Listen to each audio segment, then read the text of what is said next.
Are preemptive pardons on the table if President goes through? I'm just not going to. I'm not going to get ahead of the president.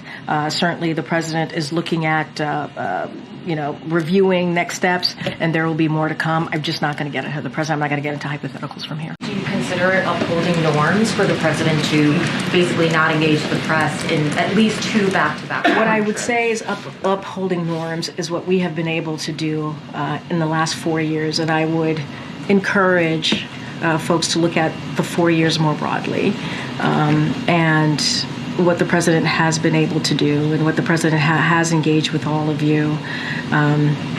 And again, I would say, especially from here, we have always respected and want to continue to respect the freedom of the press and have a healthy back and forth. And that is the norm that I think, yes, we brought back into this from this administration.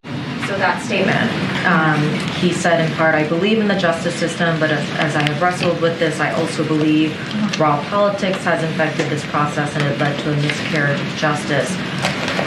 Just to understand that sentence, I think it's important. Yeah, is it sure that the president believes in the justice system, except in some cases? He believes in the justice system. He believes the facts are. Obviously, I talked about the gun charges, what legal experts have said. Former prosecutors have all agreed virtually no one would be criminally prosecuted for underlying factors of Hunter's case. I talked about the gun charges. I talked about the taxes, the tax cases. And there are other factors here, what Republicans have said, as they weren't going to let up. I talked about the upcoming sentencing and what Hunter and his family have been through. I talked about the appointees by the incoming president on law enforcement positions, and he wrestled with it. He did. And I also talked about what Jim Clyburn said. So you're asking me about an apology, but Jim Clyburn said himself in a conversation that he had with the president just 2 weeks ago, the president said, the president was reticent when he encouraged the president. When he himself, Jim Clyburn, encouraged the president to move forward with it, Congressman Clyburn, the president, responded to him by saying he was reticent. And so this was not an easy decision. It wasn't.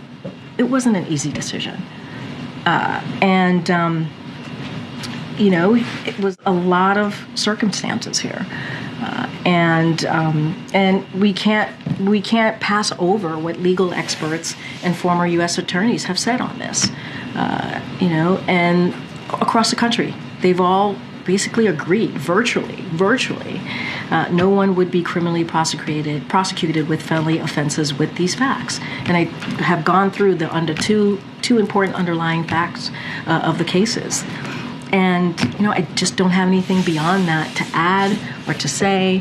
I've laid out our thought process. The president has laid out his thought process. And we've talked about the case. We've talked about his thinking. And I just don't have anything beyond that.